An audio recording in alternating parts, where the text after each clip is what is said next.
그리스도와 그 부활의 권능과 그 고난에 참여함을 알고자 하여 그의 죽으심을 본받아 어떻게 해서든지 죽은 자 가운데서 부활에 이르려 하노니 내가 이미 얻었다 함도 아니요 온전히 이루었다 함도 아니라 오직 내가 그리스도의 숙에 잡힌 바 된 그것을 잡으려고 달려가노라. 아멘. 네, 오늘도 신앙을 주시는 하나님 찬양합니다. 함께 기도하며 감사합니다. 하늘 복 많이 받으십시오. 고맙습니다. 네, 오늘 빌립보서 말씀 다시 보게 됩니다. 바울의 신앙의 고백의 부분을 우리가 살피고 있습니다. 바울이 부활에 참여하고 싶다라고 이야기를 합니다.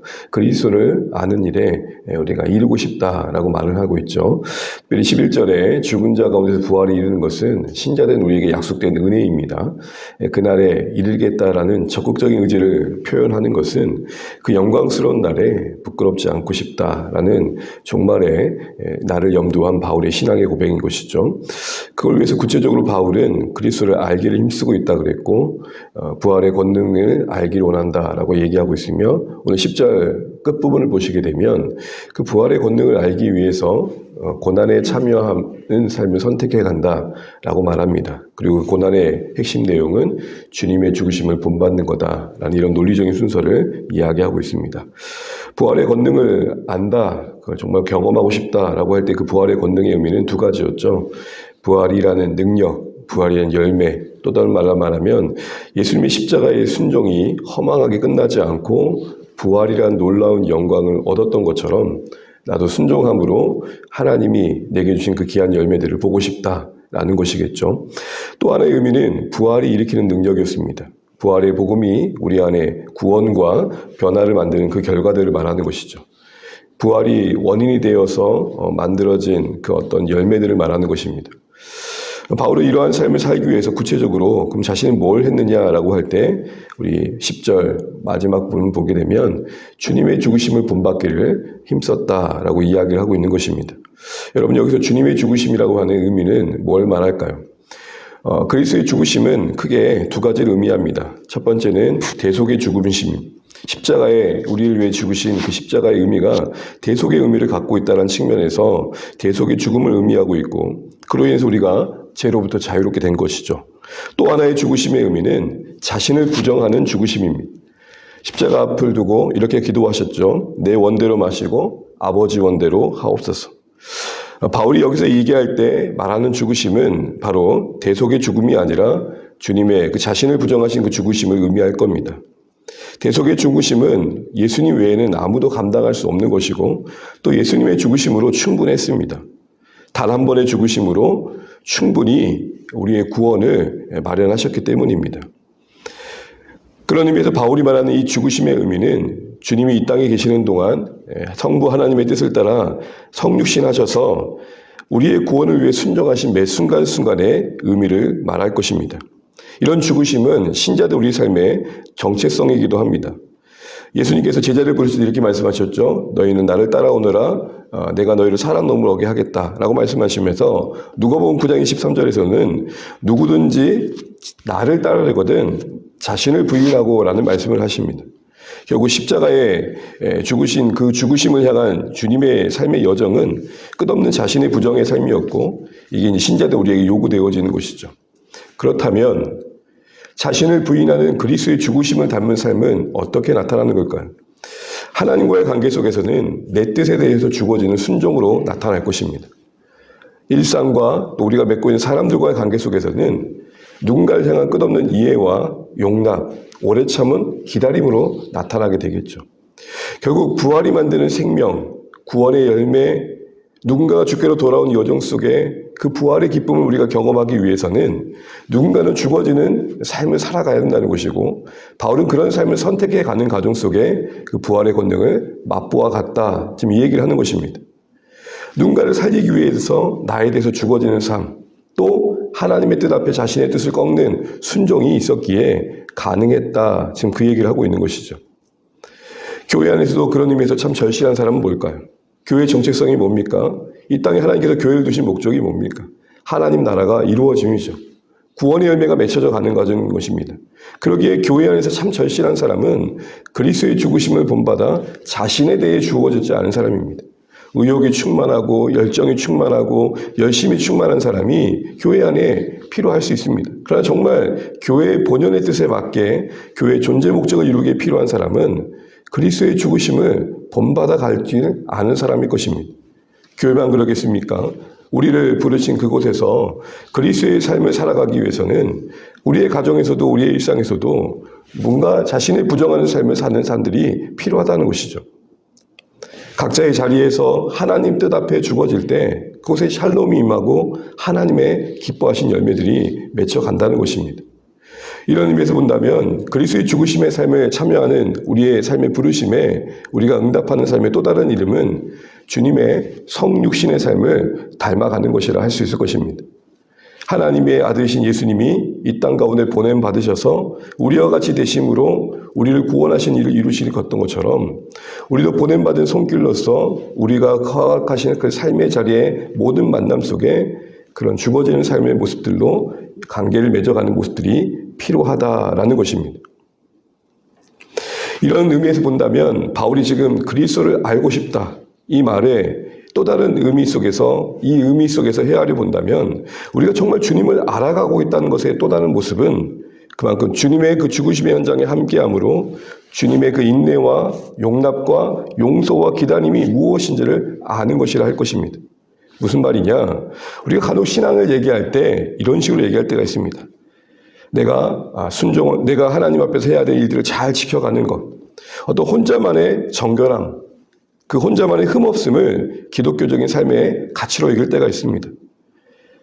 내가 계획했던 신앙의 계획들을 잘 순종해내고 실천해내는 곳에 머물 때가 있다는 것이죠. 도덕적인 차원에서 본다면 군자의 도에 빗대는 것입니다. 그러나 여러분 이것은 유교이고 윤리이지 기독교 신앙일 수 없습니다. 혼자 옳기 위해서 나 혼자 괜찮으면 된다는 신앙은 사실은 하나님께서 우리에게 기대하신 모습은 아니라는 것입니다. 물론 우리 자신을 잘 돌봐야 될 것입니다. 그러나 정말 이런 관점에서 주님의 죽으심의 관점에서 우리의 신앙을 이해한다는 것은 내가 누군가를 위해서 흘린 눈물이 있다는 것이며 아파하는 마음이 있다는 것이고 그 섬김의 가정 속에 찢겨진 옷이 있다는 것입니다. 달리 말해 기독교 신앙의 가치의 평가는 내가 얼마나 흠이 없느냐, 내가 얼마나 욕 안 먹는 일들을 했느냐, 내가 얼마나 누가 봐도 칭찬받은 일을 했느냐 이런 것보단 내가 얼마나 누군가를 용납했느냐, 내가 얼마나 누군가를 용서해 줬느냐, 내가 얼마나 누군가의 눈물 흘려줬느냐로 평가되어진다는 것입니다. 여러분 그거 아십니까? 주님께서도 십자가에 못 박히는 가정 속에 죄인 중에 한 사람으로 헤아려 주셨습니다. 오해받는 자리에 계셨고 억울한 자리에 계셨으며 수많은 수모의 자리에 그 자신을 두셨습니다. 그 자리에서 이사야 말씀에서 예수님을 뭐라고 표현하냐면 잠잠한 양과 같다 하셨습니다. 홀로 거룩하고 홀로 흠없으며 홀로 정결한 그런 삶의 모습이 아니라 아파하는 자들 속에 때로는 오해받는 모습으로 존재하셨다는 것이죠. 사랑하는 주안의 가족 여러분, 우리가 정말 부활의 권능을 정말 경험하기 위해서 정말 부활이 우리 가운데 만드는 이런 신령한 열매를 경험하기 위해서 바울의 신앙의 고백을 비춰본다면 오늘 하루를 살아가면서 내 자신에 죽어진 그 어떤 모습이 필요하다고 말하고 있는 것을 우리가 다시 한번 귀 기울여야겠습니다. 나는 정말 부활의 권능을 경험하고 있느냐? 이 말의 또 다른 의미는 나는 얼마나 죽어지고 있느냐? 이런 질문을 해보게 된다는 것이죠. 그런데 여러분, 이렇게 사는 게 쉽습니까? 고단합니다. 나를 부정한다는 것 자체가 참 쉽지 않은 일입니다. 바울은 이런 삶에 대해서 그 고단한 삶을 뭐라고 얘기하고 있는지를 보십시오. 이 12절 말씀 읽고 마무리해 보겠습니다. 12절입니다. 시작. 내가 이미 얻었다 함도 아니요 온전히 이루었다 함도 아니라 오직 내가 그리스도 예수께 잡힌 바 된 그것을 잡으려고 달려가노라. 바울의 이런 부활의 권능에 참여하고 싶고 그래서 그리스도의 죽으심을 따라가는 삶의 그 고단한 삶을 바울은 오히려 은혜롭게 바라보면서 12절에 이렇게 이야기하고 있습니다. 내가 예수께 잡힌 바 되었기에 살아갈 수 있는 삶이다라는 것입니다. 그가 작정하고 각오한 삶이 아니라 그리스도께서 그를 붙잡으신 결과로서 살아낼 수 있는 삶으로서 헤아리고 있습니다. 그 삶의 내용은 참 고단하지만 그 삶의 시작은 그 자신이 만들 수 있는 게 아니었다는 것이죠. 다메섹 도상에서 신자들을 괴롭히고 핍박했던 그 걸음에 찾아오셔서 눈을 뜨게 하심으로 이전에 자신의 삶을 돌이켜서 정말 하나님을 위한 사람으로 자신의 삶을 바꿔주신 그 과정 속에 예수님이 자신을 찾아와 주신, 만나 주신, 자신을 사로잡아 주신 은혜가 있었기에 내가 그런 삶을 살 수 있었다, 지금 이야기를 하고 있는 것입니다. 그리고 또한 12절 말씀을 보시게 되면 그리스도께 잡힌 바 된 그것이 그에게는 이제 오직입니다. 오직이란 말이 무슨 말입니까? 이제 그거 외에 없다라는 것입니다. 유일한 삶의 목표로서 여겨지고 있는 것입니다.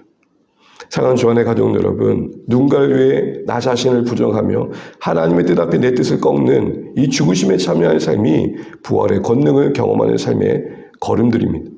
이것이 쉽지 않습니다. 그러나 바울이 그것을 감당했던 것, 또한 그 자신도 참 탁월한 삶을 살았을 텐데 늘 언제나 자신은 다 이루었다는 삶이 아니라 여전히 나는 부족하다라는 모습으로 바라보고 있을 뿐만 아니라 그 고단한 삶 자체를 예수님께서 나를 붙잡아 주셨기에 시작할 수 있었다라고 은혜롭게 바라보고 있습니다.